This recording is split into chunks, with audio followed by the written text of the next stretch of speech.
Ea nahi dudan, jakina. Eta argiaren fakturan aurreztea. Eta gasarenean. Ona da planetarentzat. Eta orain diru laguntzak dituzte. Inbertitu efizientzian. Egin zure etxe bizitza efizienteagoa eta jasangarriagoa. Eta aurrezten lagun diezazula. Birgaitze eraginkorra.laboralkutxa.eus.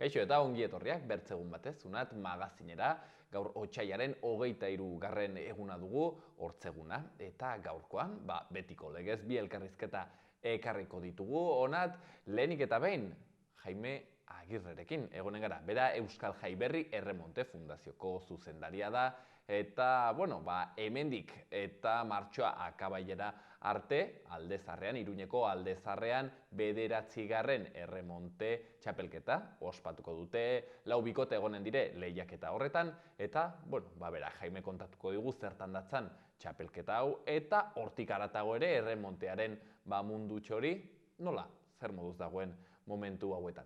Bigarren elkarrizketan bertze kontuekin arituko gara, euskara kontuekin zehazkiago. Eta horretarako David Anautekin egonen gara, bera Mendialdeko euskara teknikaria da, mankomunitateko teknikaria, eta haiek Bortzirietako Sakanako eta Baztango udalekin edo mankomunitatekin batera eskuliburu bat atera dute, enpresetan euskara nola txertatu azaltzen duen eskuliburu bat. David, kontatuko digu zertan datzan hau, baina gutxi gora bera haiek erraten dutena da sektore handitzetan euskarak badu bere presentzia, baina enprese munduan ez hor utxunea daukagu.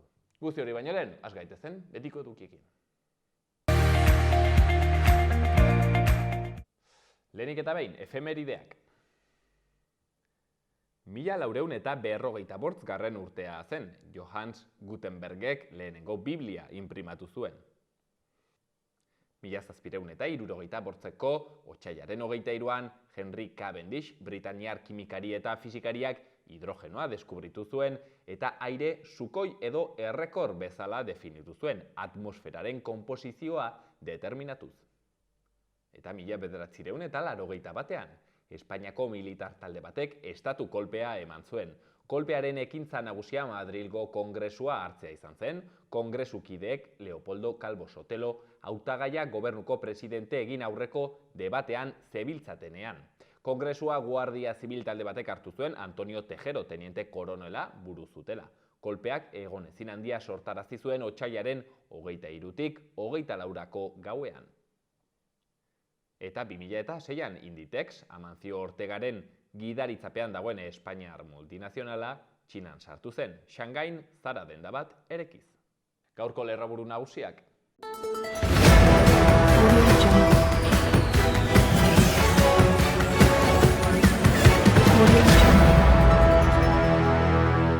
Elurrak entzeko 35 makina pres Nafarroko iparraldean eta erdialdean elurra egingo duela aurre ikusita. Nafarroko gobernuak 2,5 soldata igoera onartu du foru administrazioko 30 langilerentzat. Nafarroak energia berriztagarrien alde egiten duen benetako apustu integrala azpimarratu du Nafarroko gobernuko lehendakariak Herriberabean 157 milioiko inbertsioa duen gune eoliko bat eraikitzeko bizitan. Krisi zentroaren aurrerapenen berri eman dio Nafarroko gobernuak estatuko berdintasun idazkariari. Gobernuak adostasuna eman dio alokairuko etxe bizitza babestuak esku publikoetan mantentzeko lege ekimen bati.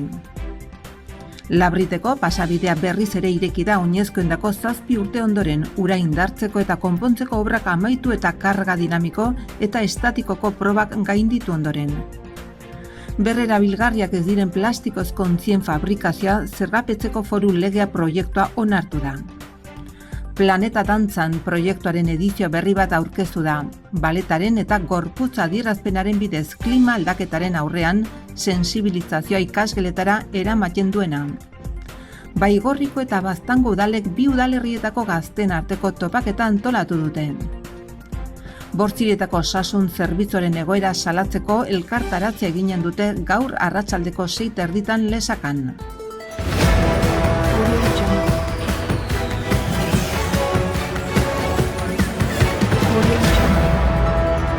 Goazen ere agenda kulturalarekin. Hortzegunean, pontxa eta mozorrotzeko ipuinak Jaione Urtasunen eskutik, atxaldeko, bortz eta erdietan, uharteko liburutegian. 4 urtetik gorako haurrentzat zuzendutako jarduera da eta sarrera doakoa da edukiera bete arte. Baitere, Virgine Albiraren eskutik, printzesak betiko ez direnean antzezlana. 4 urtetik gorako haurrentzat izanen da, Tarrabiako kulturretxean atxaldeko 6etan sarrera doakoa da, baina gonbidapena saioa hasi baino 10 minutu lehenago hartu behar da. Oiana Etxarte Buezoren naiz liburuaren aurkezpenak katakraken atxaldeko 7etan. Nortzaren, baldakizu nortzaren, jakin nahi duzu nortzaren, naiz. Zure burua ulertzeko eta zure burua ezagutzeko liburua da. Eta bertsoaro zikloaren barnean, bertso jaialdia 7etan Nafarroko Antzerki Eskolan. Bertan egonen dira Aitor Bizkarra, Aitor Mendiluze, Alaia Martin, Joanes Ilarregi, Maian Itxoperena eta Sarai Robles. Eta hortziralean, Arrosadiako liburutegian 6etan ipuin kontalaria. Ordubetez Maitane Perezek ipuin berri eta zirraragarriak kontatuko ditu. Gaia, elurrezko ipuinak. Eta Zurrunka teatroaren eskutik Itzal Antzerki Laborategia. Gorputza eta maskarak. Atxaldeko 4:30 6etara, 6 urtetik gorako aurrei zuzendua. Eta larun batean, Zuregatik rock, Donibane, 5 urte zugabe, 5 urte zurekin, Otsailaren 28an erran bezala totem aretoan, lagunkide ezagun ez ezagun, belaunaldi berri, askok elkar ikusiko dute. Jaialdian, Zartako, Arkada eta Afutalde kontzertu eskainiko dute, totem aretoan bertan, 8etatik aitzinera. Eta aktualitateari errepaso azkar bat egunkarien azalak ikusiz. Diario de Notiziasen kasuan, Nafarroak 4.000 etxe bizitza kenduko ditu, alokairutik, putre funtsen eskuetatik. Jaurlaritzak etxe bizitzaren legea aldatzea proposatu du, kalifikazio aldia amaitzen duten sustapen titulartasun publikoari eusteko. Errentariak eraman nahi ditu eta errentamendurako etxe bizitzen parke publikoa indartu. Argazkian, Labriteko pasealekua izenburuan, Labriteko pasabidea 7 urtez itxita eta 1,4 milioi konponketetan egon ondoren irekitzen da. 125 tonetatik 53 ordezkatuta, hasierakoa baino 130 gehiagoko soldadura eginda. Berri gehiagotan, Murtxanteko 10 mendizale gazte erreskatatu dituzte Monkaion, zinemari dagokionez, Euskarak lekua egin du Berlinalen Estibaliz Urresolaren 20.000 erle espezie filmarekin. Diario de Navarran berriz, erretiroaren errekorra abenduan Nafarroan pentsioen igoeragatik. Urtarrilean bikoiztu egin zen pentsioen kopurua 8,8 igo aurretik. Argazkian bi oinezko zioa zen atzo goizean Labriteko oinezkoentzako pasabide ereki berrian eta izenburuan Labrit pasabidea zabalik. Itxi eta ia 7 urtetara 1,4 milioi euroko gastua ekarri du osotara. Berri gehiagotan 2 milioira arte mugan estanko baten lizentziagatik. Ogasun Ministeritzak 11 estanko enkantean jarri ditu Nafarroan eta luzaidekoa izan da eskaintzarik altuena. Gara egunkariak zer dakarkigu lerroburu nagusian Iberdrolak 4.300 eta 39 milioi irabazi ditu eta 200eko tasa errekurritu du. Energetikoak 11,6ko azkundea eta mozkin errekorra iragarri zituen atzo energiaren prezio altuari esker. Egun bera aukeratu zuen aparteko onuren gainerako zergaren aurkako errekurtsoa ezagutarazteko. Argazki batean, aurre eta helduak elkartuta izenburuan, irakasle bat hildu ikasle batek Donibane Loizunen. Tomas Akinokoa lizeo pribatuko irakasle bat hiltzen atzo, 16 urteko ikasle batek labanaz eraso ostean. Berri gehiagotan, etxe barruko langileak ez dira iristen lanbide arteko gutxieneko soldatara. Eta Sánchezek HTA 2052 ez atzeratzea eskatu dio Macroni. Azkenik, Arrigorriagan langile bat hilda lan istripuan. Berri egunkarian baitere Lerroburuan irakaslearen erailketa. Ikasle batek irakasle bat hildu Donibane Loizuneko lizeo batean. Poliziak 16 urteko mutil bat atxilotu du eta erailketa delitua egotzi dio. 52 urteko emakume bat da biktima eta labana zaurien ondorioz zendu da. Minutu bateko isilunea eginen dute gaur eskoletan. Argazkian Tomas Akinokoa lizeoaren kanpoaldea atzo, hain zuzen ere. Berri gehiagotan Israelko armadak 11 palestinar hil ditu Zisjordanian eta dozenaka zauritu ditu, eta Bilboko Eliz barrutiak sexu abusuen 50 biktima identifikatu ditu ikerketa batean. Eta Euskal Herria irratian akitzeko, berri nagusian Labriteko zaldaina berriz zabalik 2016an itxi behar izan zuten, 2010an UPNek eraikitako zubia egiturazko arazoengatik. 1,4 milioi euro gastatu ditu udalak konponketan zaldainaren kostuaren bikoitza. Oposizioak ez du parte hartu irekiera ekitaldian, propaganda ariketa leporatuz UPNeri. Alboko berrian, Sabino Kuadra Sanferminak 78 kolektiboko kidea. Bere hitzak, behingoz aztertu, epaitu eta kondenatu behar dituzte krimen frankistak. Eta azkenik, Bertze berrian, adineko pertsonen bakardadea zainduko dute Donibane auzoko merkatariek.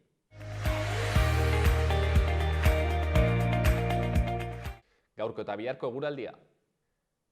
Gaur hortzeguna negu giro bustia izanen dugu, euria etengabe eginen du kantauri isurialdean bereziki eta temperatura are gehiago jaitsiko da. Prezipitazioa denean eginen du eta elurkota 807 metro inguruan egonen da. Kantauri isurialdean batez ere euria iraunkorra izanen da, gogotik eginen du eta zaparrada trumoitsuren bat ere izan daiteke. Horrez gain gaur temperatura asko jaitsiko da, balio altuenak 8-9 graduren bueltan geldituko dira eta iparraldetik joko duen haizeak hotz sentsazioa areagotu eginen du. Eta bihar ostiralean temperatura hotzak jarraipena izanen duen arren, egunaren zati handi batean giro argia gailenduko da. Goizaldean oraindik euria eginen du eta elurkota 807 metro inguruan egonen da. Goizean atertuko du, hodeiek azkar xamar desagertzera eginen dute eta urdingune zabalak agertuko dira. Eguzkiak eta hego haizea kantauri isurialdean temperaturaren igoera apur bat lagunduko dute, hala ere, freskotik jarraituko dugu eta barnealdeko hainbat lekutan izotza botako du.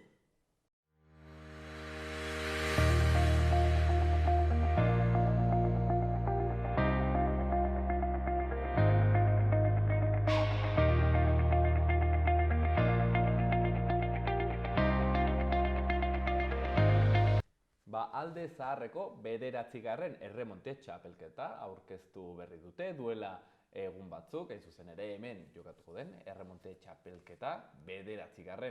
edizioan, ja badire urte batzuk hau antolatzen, pandemia horregon zen, baina hala ere erremonteak segitzen zuen, eta hain zuzen ere txapelketa horretaz eta pixkat ere erremontea solasteko gaur Jaime Agirrerekin egonen gara, Euskal Jai Berri Erremonte Fundazioko zuzendariarekin, hemen egonda gehiagotan, eta aske gustora gainera berarekin solasean, beraz, agurtzea, atxaldeon, Jaime? Atxaldeon. Mila esker gurean egoteagatik, Jaime. Bueno, 9. txapelketa beraz, ez dakit, pixket konta iguzu, laburrean, zer da 9. aldezarreko txapelketa? Bueno, gurentzat lehenengo txapelketa da, aurtengo lehenengo txapelketa, eta bueno, hori, zu erran duzu bezala ja 9. edizioa, nahiko konten, remontea Iruñean, nik uste errekuperatu du pixko bat importantzia izan zuen bere denboran. Eta bueno, oso pozik zu erran duzu bezala, pandemian ere lortu genuen mantentzea txapelketa hau, eta bueno, joan den urtetik ja nabaritu genuen jende gehi etortzen zela frontoiera, eta oso pozik aurten ere, hasitzeko beste txapelketa batekin. Noiz, non jokatuko da? Bueno, non beti bezala Labriten, eta noiztik, joan den astean hasi zen txapelketa, eta martxoaren 31an bukatuko du.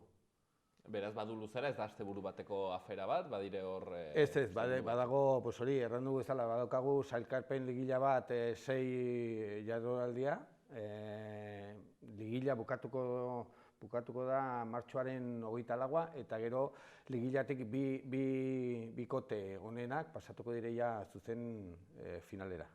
Dela, errandugu? Martxoaren 31a. martxoaren 31an, finala, Labriten ere Labriten, bai. Eta gainera kasu honetan, Navarra TV-tik ere bai ikusten alko da, oker ez banago. Bai, finala emango dute zuzenean Navarra Telebista, bai.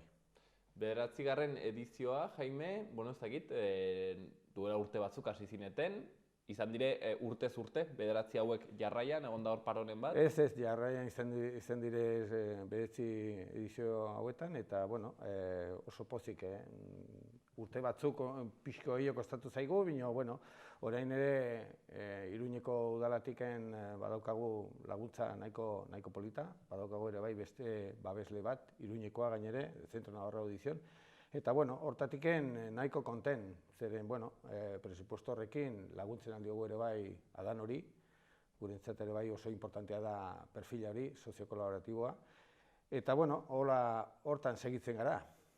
Galdetu nahi nizun, Jaime, ez dakit, deitzen zidan arreta Aldezarreko txapelketa dela, zergatik Aldezarreko eta ez Iruñekoa adibidez? Bueno, Labriten jokatzen delako eta Labrit Aldezarrean dago, horregatik endea.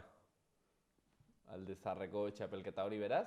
Galdetu behar nizun, hemen guztira zenbat parte hartzaile daude, erremonte txapelketa honetan? Bueno, txapelketa honetan dire 4 bikote, normalmente antolatzen genuen 5 bikotearekin, baina, bueno, hasiera honetan 2 erremontistak lesionatuta zeuden, eta, bueno, azkenean antolatu dugu 4 bikotearekin, orduan 8 erremontista. Badugu Iruñeko jendea, ez dakit Aldezarreko ja igual gehiagi zaren zen, baina Iruñekoa edo Iruñerrikoa, bada? Ez, momentu honetan ez, lehenengo partidotan, jaialdi guztietan egiten dugu 2 partida, bat hasitzeko, eta partida hauetan bai, badago mutiko bat burlatakoa. Ez Iruñekoa, baina, bueno, hurbil. Eta gainerakoak pentsatzen dut, batez ere igual, Nafarroa iparraldetik etortzen direla? Bueno, segurazki San Fermin aldetik bai, San Ferminetan antolatuko dugu beste txapelketa bat eta bai. Nafarroa iparraldetik erran nahi nuen, hoixen, geografikoki mendialdetik, Baztan Bidasoa, Ultzama, pixket inguru horietako... Bai, bueno, beti, handiken badaukagu remontista batzuk, bai Donestebetik, Dona Mariekoa ere bai badago ertze bat, orain Baztanetik beste 2 datortzen dire, eta nabaritzen da, hango jendea ere bai hurbiltzen da bai. Hain zuzen ere, badakit zuek lantzen duzuela, nolabait ere fundaziotik edo lehenesten duzuela formakuntza, ez? Joatea arrobia garatzen eta jende berria sartzen erremontera, eta zehazki aurten, hor baduzue berri hon bat, oker ez banago 6 erremontista berri sartuko dire. Bai, erraten duzu bezala, gurentzat hori perfila formatibo hori oso importantea da. Bai, erraten duzu bezala, atetzeko remontista berriak, eta baita ere, beraiekin batera publiko berria ere bai etortzeko, ez, gaztiak, kirola guztiak hori behar dugu, ez, jende gaztea etortzea, eta, bueno, ikuspuntu hortatiken oso pozik gaude, aurten erraten duzu bezala 6 remontista berria debotatzen ari dire txapelketa honetan, eta, bueno, berri oso onak dire gurentzat. Kasu honetan, aipatu duzu, 2 iruritatik heldu direla, gainerakoak? Bai, 2 iruritatik, bertze bat Donestebekoa, bertze bat Donamalikoa, eta gero bertze bat Agoizkoa, eta azkena Burlatakoa.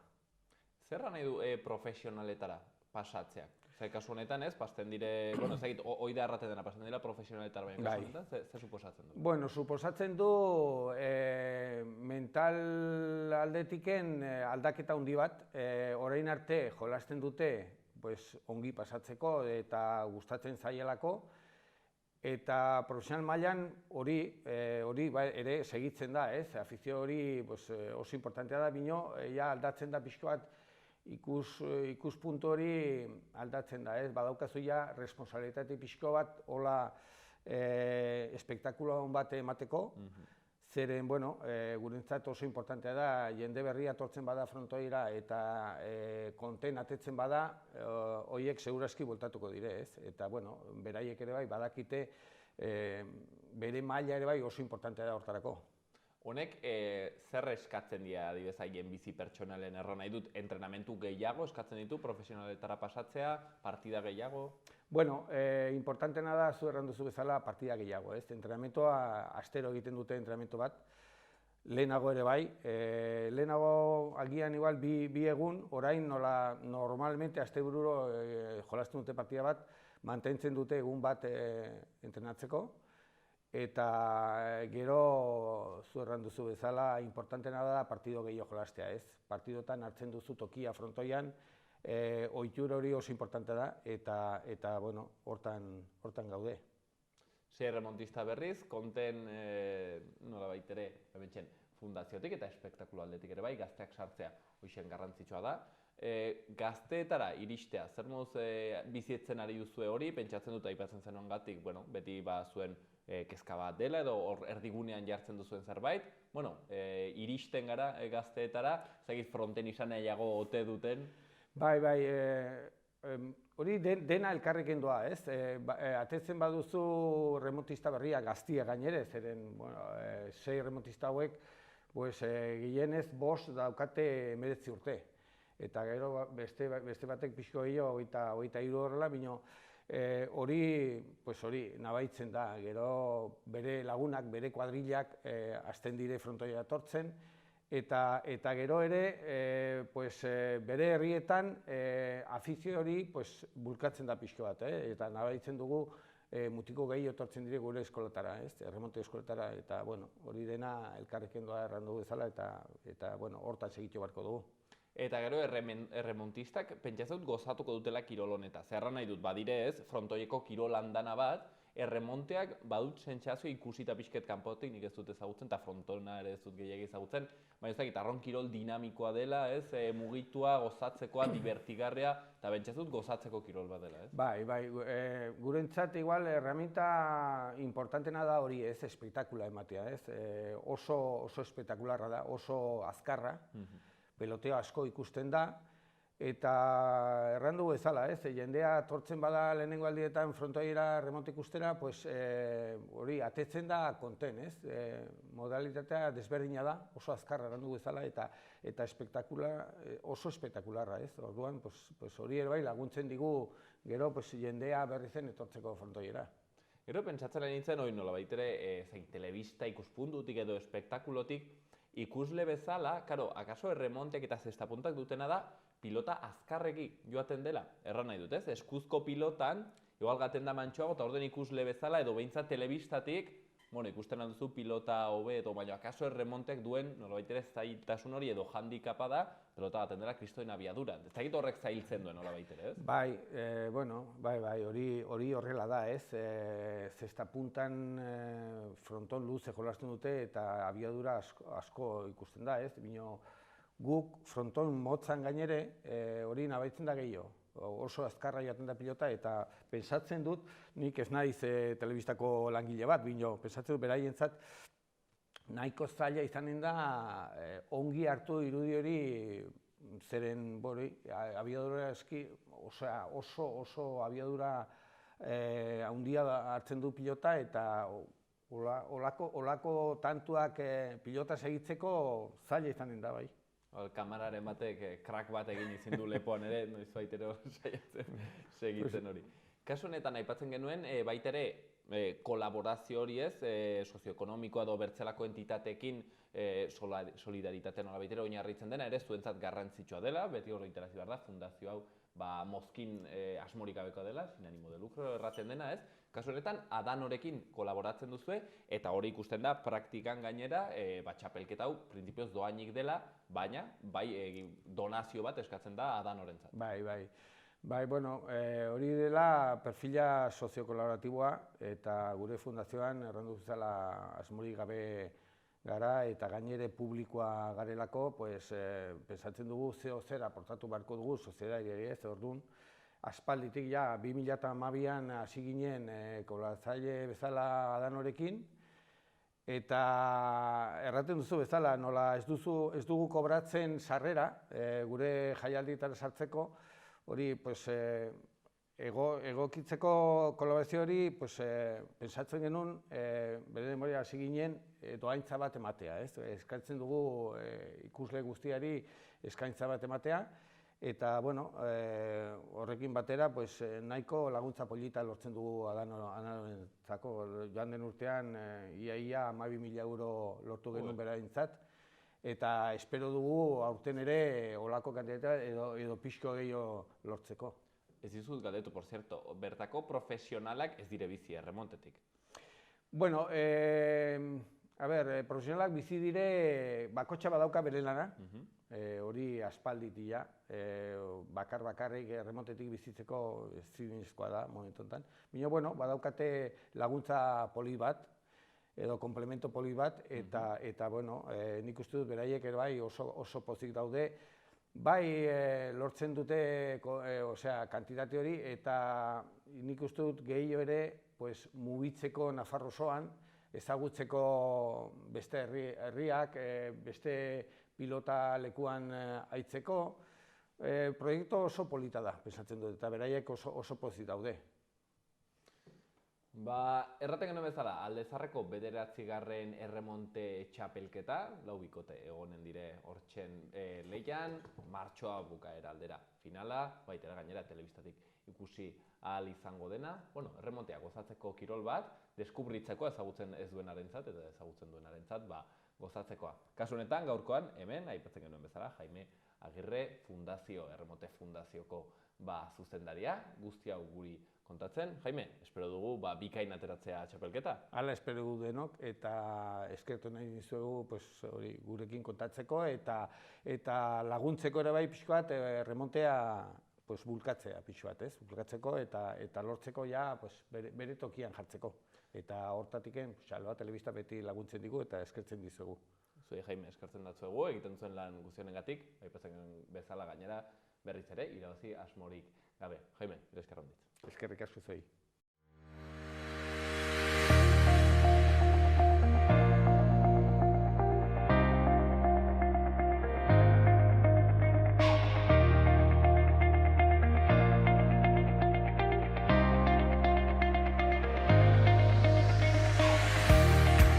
Goazen Uharteko eta Iruñeko udaletako albistekin. Ohartarazten da Uharteko udalerrian helbideratuta dauden ibilgailuen 2023ko zirkulazio udal zergaren ordainketa epea 2023ko apirilaren 8ean bukatzen dela. Aipatu epe hori, pasa eta hilabeteko epean, aipatu zerga kobratuko da 8% gainkargarekin. Horrez gain, Uharten baitere, udalak parte hartze prozesua abian jarri nahi du bizilagunekin batera energia komunitate bat sustatzeko. Uharten kontsumitzen dugun, edo bertan kontsumitzen den energiaren gaineko ardura hartu eta energia propioa sortu autokontsumitu eta kudeatzeko. Lehenengo fasea prestaketa eta formazio saioak izanen dira martxoaren 1ean, asteazkenean eginen da. Eta Iruñan Ortziral honetan, martxoako eta apirileko ostegun eta ostiral alferrak proposameneko 32 jarduetarako izen emateak erekiko dira 75 urtetik goitikoentzat. Baitere, 25 pertsona ingurumen kezkak eta proposamenak partekatzen dituzte Iruñeko udaleko ekintza klimatikoko taldean. Ekimena hileroko saioen inguruan antolatzen da klima aldaketari aurre egiteko ekintza pertsonal eta kolektiboen bitartez.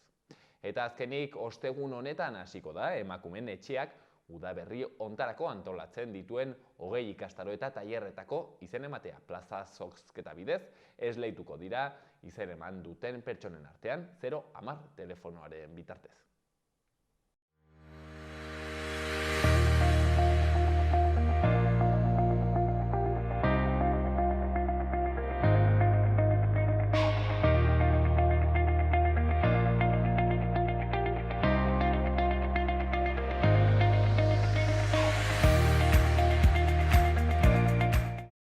Badirudi, euskarak, ez dakit, bizitzako esparru batzuetan bere tokia hartzea lortu duela. Pantailetan akaso pixkat kostatzen ari zaigu, hor badugu erronka baitere ez, dispositibo berrienetara egokitzen. Baina, badirudi adibidez hezkuntzan, baita ere segurazki ere literaturan, artean, euskarak baduela bere presentzia, baina hemen zenbaitek egin dute hausnarketa bat eta badirudi espazio batzuetan ez, sozioekonomikoan akaso, gehiago kostatzen ari zaigula.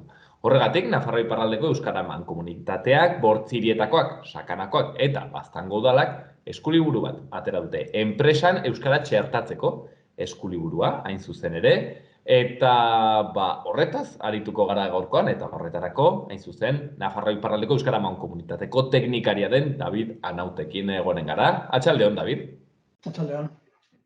Ez dakit ongi bota dudan, nolabait ere utxune bat zegoela arlo sozioekonomikoan Euskarari dagokionez, edo zailtasun bat, eta hori betetzera etorri dela erran dezakegu eskuliburu hau? Bai, nik uste gogoeta hori egina daukagu hemen mendialdean, hor elkartzen gara nolaiteko foro bat edo inguruko mendialdeko euskara zerbitzuak, eta Baztan, Magerreka, Bortziriak, gure inguruan, Nafarroko Iparraldeko Euskara Mankomunitatea hartzen duna, eta Sakana.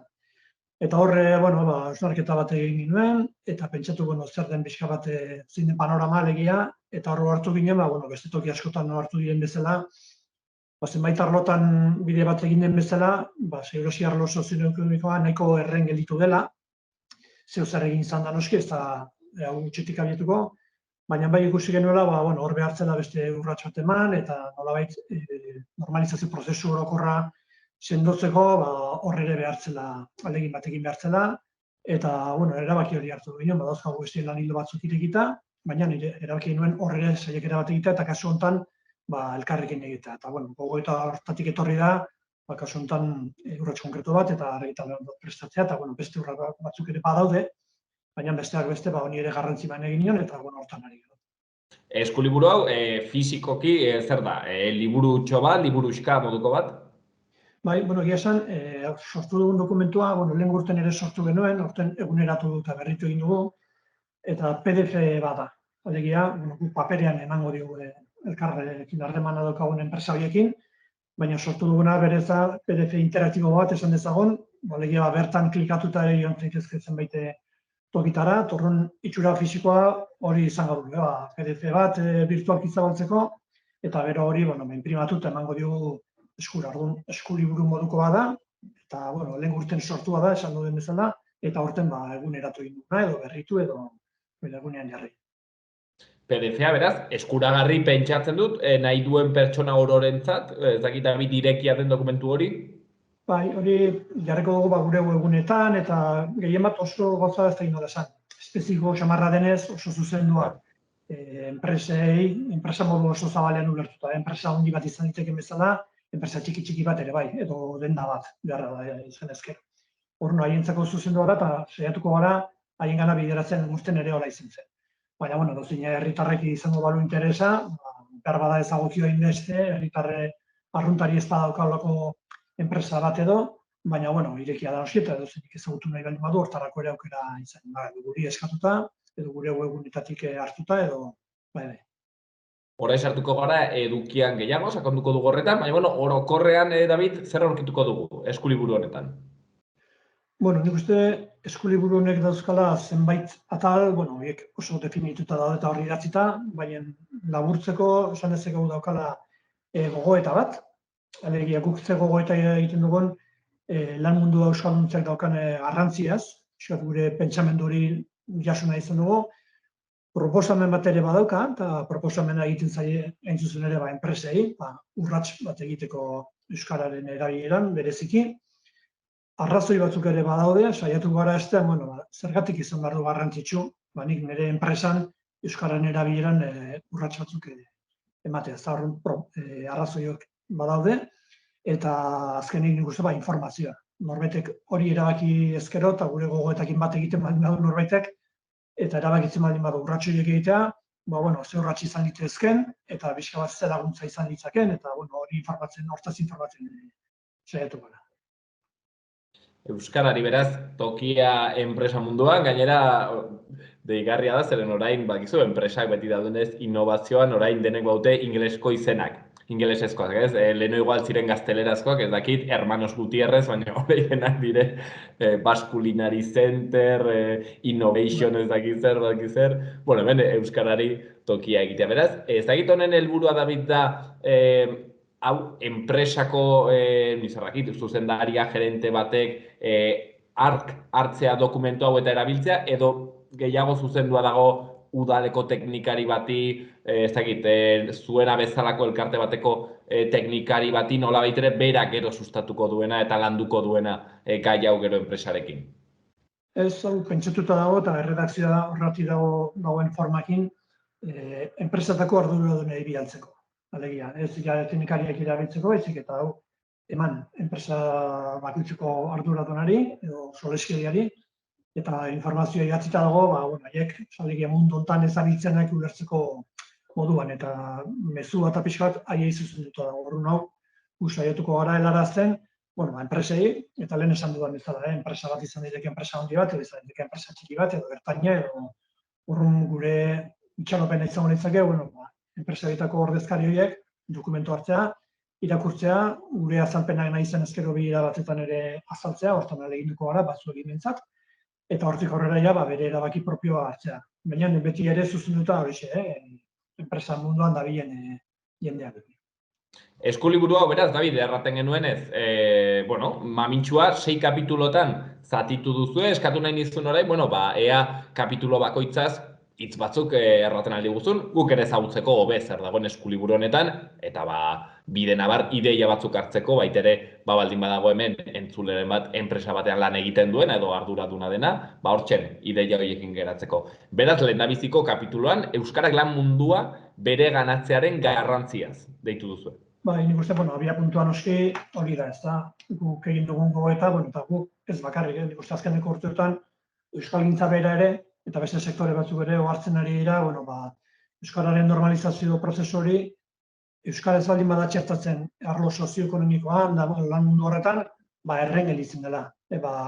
Ikasle asko esate baterako euskaraz ikasten dutelako, baina gero bere ibilbide profesional hasten denean askotan lantokitan, oso eremu erdalduna izaten da askotan, hemen gure mendialdean egia da espazio euskaldunak ere badaudela lan munduan, baina euskararentzat nahiko lurralde emankorra izaten da erderarentzat esaten dut lan mundua, ez da.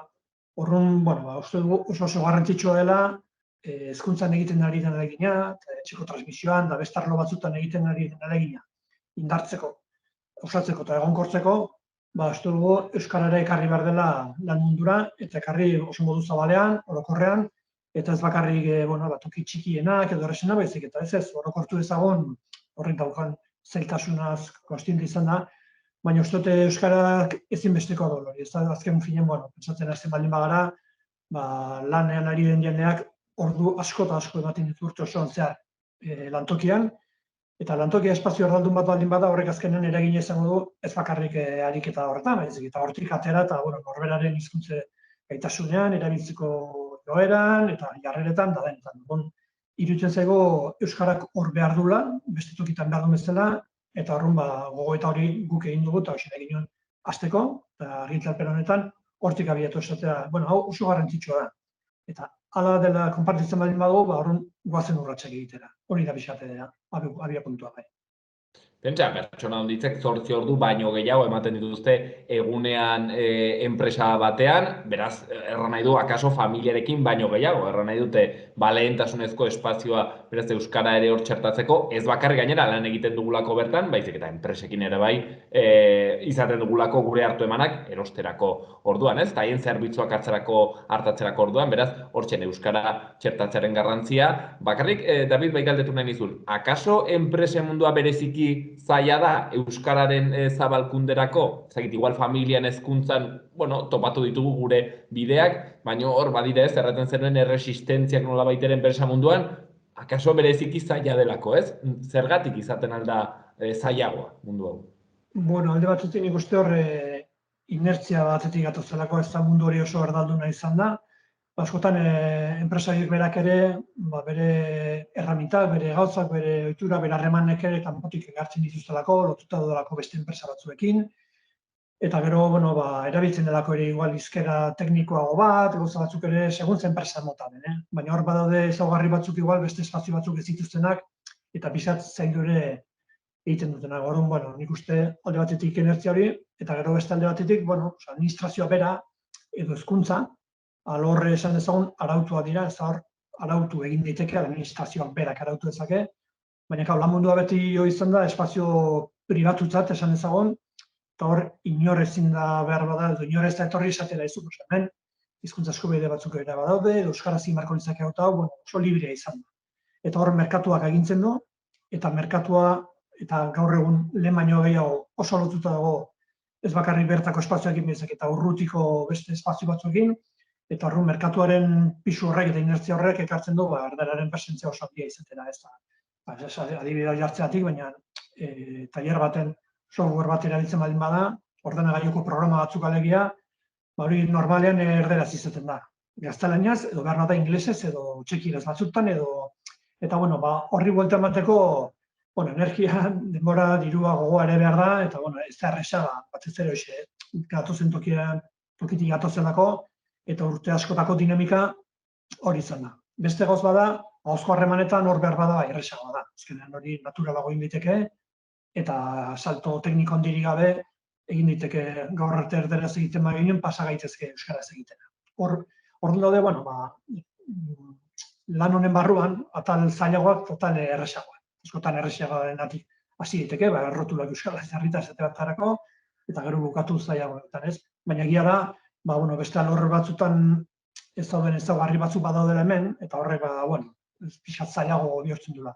Baina, zaila izatea ez du esan nahi ezinezkoa denik, eta hortan daude. Bigarren kapituluan, David, Euskara planen zabalkundea Euskal Herrian. Bai, horre egin nahi izan duguna da, adierazi nolabait erabaki hori hartu behar hori, esatea, lasaiz, ez zale nabizikoa izango, abiatzen baldin bazara Euskararen erabilera bultzatzeko prozesu batean. Zure enpresan, ez da lehendabiziko esperientzia izango, lehendik ere badago. Eta horren, egindako hortatik ere ikasi diteke, eta hor badaude, Euskal Herrian, enpresa batzuk oso handiak ere sartuta daudenak olako prozesutan, KAF, esateagatik hola bat ezaguna dena ez, edo Fagor Ederlan, olako batzuk badaude eta baina osondikoak, eta txikiagoak ere bai. Horren honekin egin, lehendik ere hasitako bide bada, eta gure proposamena da, bertako eragileak ere, sartzea beste batzuk irikiteko bide horretan. Eta hortan ere badaude, hortan aritzen diren aholkularitzak, gai hauetan laguntzen, eta zerbitzuek ere badaude, eta horren beti da, konfiantza pixka bat emateko, bestela norbaitek esango eta nik ez dakit nondik hasi ez dakit eta. Hori baldin badarrezoa, badago laguntza, badago esperientzia, badago bide bat egina, eta hortik abiatu egitezke. Ere igerilekuan badago urik, ez dago erabat utxa eta utxera saltoa. Hirugarren atalean, Euskara enpresan txertatzeko arrazoiak landu dituzue, hor bota dituzu ideian dara bat, ez dakit zerbait ere gehitu nahiko zenuen zentzu horretan, ez dakit David ideia bat botatzeagatik, baita ere izan daiteke enpresarentzat bera interesgarria, demagun zentzu ekonomiko enpresarial batean Euskara txertatzea? Nik uste, atal hortan guk, honekin joango gara enpresetara eta proposatzen dizugu aurratxo batzuk egitea Euskararen erabileran. Eta galdetu zake, eta zergatik proposatzen dira hori guk hemen badauzko arrazoi batzuk planteatuta, eta oso izaera ezberdinokoak ere aurkitu ditezke, eta esango nuke, hauetako edozeinek balio dezakela behar bada horrek batik bakarrik igual aurratxa egiteko. Enpresa batzuk arrazoien hortan esango dute, nerekin ongi egokitzen zait, bada niretzak arrazoi bat, hau behar bada ez, segun enpresa nolako den ez da, baina uste denek aurkituko dutela hemen. Eta orduan daude oso era ezberdinetako eta batzuk izan ditezke bai, esan bideo hartatik, enpresari berari interesatzen zaio, bada negozioaren ikuspegitik ez.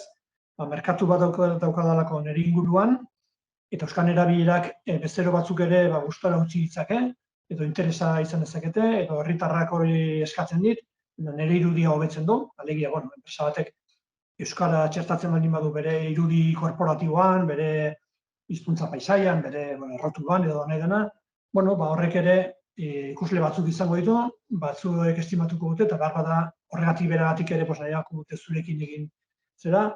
Orduan hor bakoitzak ikusiko dezake zein den beren arrazoiak, baina badaude era ezberdinetakoak, asko zerikusia du enpresaren irudiarekin, kalitatea erakusten delako, batek hizkuntzare txertatzea bere enpresan, elementu bereizgarri bat ere bada, eta bere enpresak hau ere badauka, hau eskaintzen du, baina gainera hizkuntzaren ikuspegi ere sartuta daukagu, zaintzen dugu, kohesio ere bai, alegia, bertan ari diren langileak ere, euskalduna baldin badira, eta, bueno, bere hizkuntzari baldin bada, euskaraz lan egiteko aukera baldin badu, horrek berak ere, mesede egiten diola langileari, bere satisfaziorago, laneko asebetetze hori ere garrantzitsua da, eta enpresarekiko identifikazio lotura txikimendu ere, handiago izan diteke, nire enpresak, nire hizkuntzare zeintzen duelako, ez da hor, badaudelako gauzak, eta gero, aitzindari izatearen irudiare ematen da, eta gero, badaude ez arrazoi batzuk pixka bat, sozialagoak ere, esate, ni inguru euskaldun batean daukan nire enpresa, eta, badakit inguruan alegin bat egiten ari dela euskara sustatzeko, nire enpresak ere horrekin bat egiten dut hori adierazi ditik, ez da? Eta gero, azotan esaten da, beste error batzutan ere bai, ingurumenean ere, gaur egun enpresei askotan eskatu egiten zaie, eta eskertu ere bai, ingurumena zaintzea, ez da? Erantzukizun sozialagatik esan ezagun, gizarte erantzukizuna.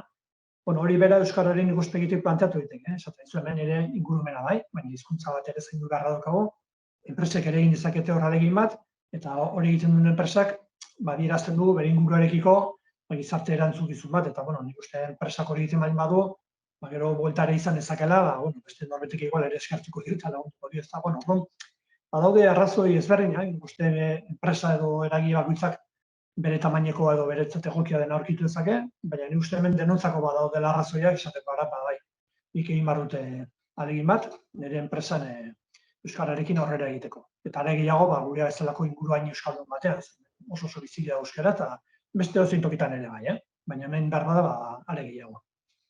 Arrazoi ezberdinak, beraz, proposatzen dituztenak hemen, kalitatea, bereizgarritasuna, identifikazioa, kohesioa bera, eta nola ez, euskararen beraren sustapena, bertzeak bertze, hortxen, gehiago sakontzeko aukera, kapitulo horretan, eta orain bagatoz mamira, David, nola txertatu euskara enpresa? Pentsatzen dut hau dela, zatirik akaso mardulena, ez dakit ideia batzuk behintzat mai gaineratzen aldituzun honetan. Zer egin dezakegu, orokorrean, eramateko euskara gure enpresara? Bai, hemen, esan marko litzake hasteko, zerotik 100 joan ditekela. Elegia, batek erabakitzen baldin badu, nik egin behar dute euskararen erabilera handitzeko zautza. Zerbait, egin dezake oso gauza xumea, edo egin dezake segurako euskara plana erabatekoa. Hor neurria, uste garrantzitsua dela azpimarratzea, bakoitzak hartu behar duela, momentu hortan dauzkan baliabideen arabera, motivazioa, eta gauza asko, guk denei proposatuko diogu, ahalik eta horrutien aiotea, eta horria bakoitzak hartzen du neurria. Horren izan daiteke, hasieran oso poliki hasita zerbait oso xumea, edo izan daiteke zerbait oso ambiziotsua, eta hori garrantzitsua, ez dagoela formula bakarra, eta egin daitekena hau da, orduan pakete oso erosi behar duzu, ez da bat ere, ez, badaude aukera ezberdinak. Aukerarik onena euskara plan bat egitea, oso-osoa, bere fase guztiekin eta bai, baina bide horretan edo horretan iritsi baino lehen edo horretan iritsi gabe ere badaude aukera dago. Orduan badaude, urratxe, batek esan erabakizake, nik printzipioz eta hasteko egingo dana da nire hizkuntza paisaia aldatu eta euskaratu. Dauzkan errotuloak eta horrelako gauzak euskaraz jarri. Edo behar bada dokumentazioaren zati bat eta errotulazioa. Edo behar bada, bai, hor gauza asko daude eta neurriare hartzen altzaio. Horren guk hor planteatzen du esate batarako idatzizko komunikazioa eta auzko komunikazioa. Hola antolatu ditek, esateko bi arlo ezberdin dira, esan dezagun. Horren idatzizko komunikazioan edo enpresak izan ditzake errotuloak, izan ditzake zikioak eta papertegia, webgune bat askubiak gaur egun izaten dut, eta askubiak oraindik erdera utzi zukate. Hor urratxat egin daiteke eta webgune ere euskaraz jarri, alegia. Zure enpresarekiko lehioa, enpresaren lehioa, euskaraz jarri, kanpotik datorrenak euskaraz ikusi izan, publizitatea egin dezake euskaraz, enpresaren eskuliburua, segurtasun eta osasun mezu asko izaten da, enpresatan erabiltzen dira olako dokumentazioak, horiek euskaraz jarri dezke, lanparteak, nomina, kontratuak, bakoitzak badaki idatziz ze produkzio daukan, esan dezake, nik egiten duen ere inventarioa, hau daukat eta hau den euskaraz jarriko dut, edo parte bat, edo hasiko nahi honekin eta urte batzutan dena ingo dute, bakoitzek ikusiko luke. Eta oso komunikazioarekin berdin, badaude enpresek izaten dute telefonozko harrera bat, ez eta norbetek telefonoa hartzen du, pertsonari euskalduna izan diteke, eta euskarazko lehendabiziko hitza esan, edo erantzun gailua bera jarri ezako euskaraz, edo ahozko harreman informalak ez da, egiten dien ahozko harremana lanean, informala dena edo formala ere bai, behar bada egiten dien bilerak, aurkezpenak eta holako gauzak. Hor, enpresak batek badauzka atal asko, lan asko, jarduera asko, bakoitzak ongi ezagutzen du zein den bere enpresa eta zer den egiten duena, bai idatziz, bai ahoz, horren azkenean hori antolatzea da. Eta esan bezala, modurik optimoena eta guk planteatzen duguna, batez ere enpresa honditan da euskara plan bat egitea, eta hori oso modu antolatuan, egituratuan, ongi aztertu, ongi diseinatu, eta behar duen tamaina eman. Hori da optimoena, hori gabe ere egin dituzke, urratsatzuk pentsatu, euskara plan baten ze hortan sartu gabe ere, zerbait sentzioagoa egin diteke. Horre bakoitzak hartu behar dio hori tamaina, baina garrantzitsuena da, gure ikuspegitea izan da, bai, nagoen tokian nago, oneraino ekarri nago inertzek gaudena dakoak, baina nagoen tokitik aurrera egin dezaket eta erabaki hartza, aurrera egin du. Eta behin hori erabakita, bai, hasi daiteke pentsatzen, eta nondik hasiko naiz. Lehen esan duana, badaudia bidea egin duten asko, eta handik ikasi daiteke. Eta guk ere hortan lagundu genezake, aholku emanez, aholkularitzak ere badaude hortarako, aholkularitzarekin kontratu batez da egin nahi, beste erabate antolatu diteke, eta pixat erabaki batzuk guk hor lagundu dezakegu. Horren, lehendabiziko hori da, erabaki hartza, baina behin erabaki hartuta, zer egin berehala asmatuko genuke, seguro.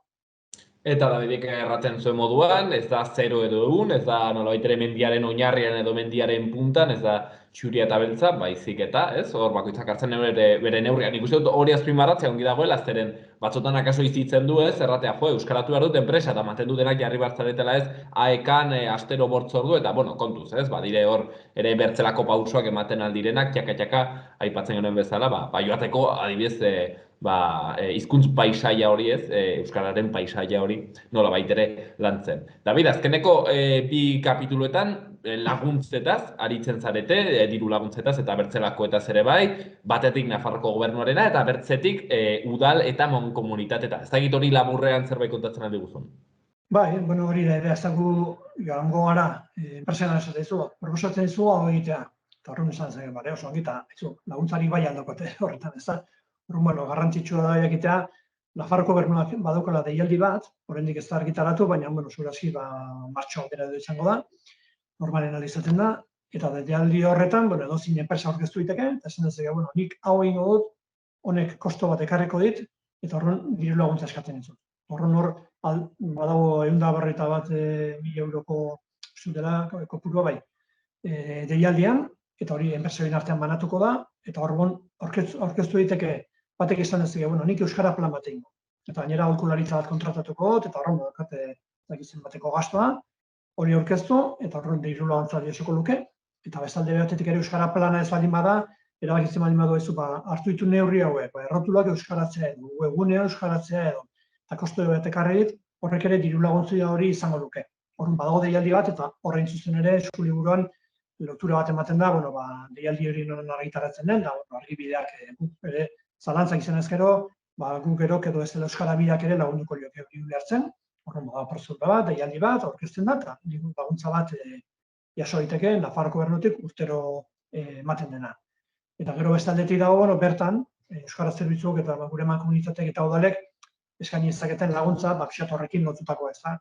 Gure kasuan, Nafarroko iparraldeko euskara mankomunitatean, beti izaten zaie, itzulpen zuzenketa aholkularitza zerbitzu bat eskaintzen dugula, lehian norbaitek zerbait euskaraz jarri nahi eta ez badakio zein nola egin, guk ere lagundu dezakegu eta laguntzen dugu horretan, guzti asko dira hortan ari garela, orokorren euskara zerbitzuk hori egiten dugu. Eta gero ere, badago beste bat, euskara ikasteko bekak ere ematen dituzte udalek, norbaitek langile batek ere egitzen badi, honekin lotuta. Euskara ikasten hasi nahi dut edo jarraitu nahi dut, hortarako ere badaude. Herritar guztientzako laguntza bera da, legia, baina jakin dezatela hori ere badagola. Eta gero, dendei, komertzioei, establezimendu ere eskaintzen zaizkie, zerbitzu hori bera ez da, eta kartelak euskaraz egiteko laguntza, eta hor, badago laguntza eskatzeko modua, bai Nafarroko gobernuaren deialdi horretan, baina baita gure zerbitzuetan ere, hor gure datuak ematen ditugu, edo zein nahi baldin badu, gure gana jotzeko, eta laguntza hori zer den galdetzeko, eta hori da, baina egin dezatela, proposamena badago bidea egiteko, baina aldi beren laguntza ere eskaini eta jakin arezen edugula, zein den erabiliteken laguntzari.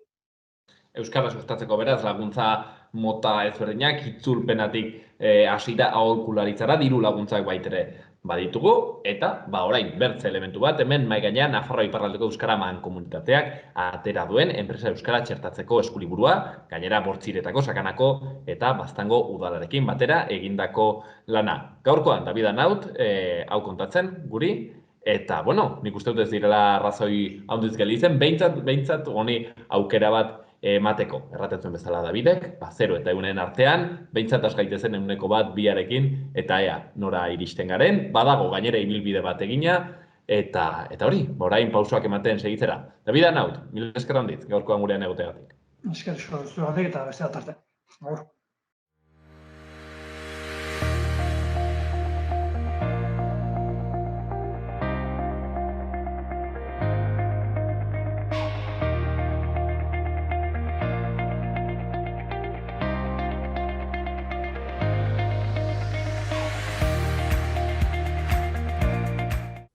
Hauxen, ikusle maiteok, hementxe magazina gaur eskaintzeko genuena, bihar ere hortziralean, hemen egonen gara, printzipioz.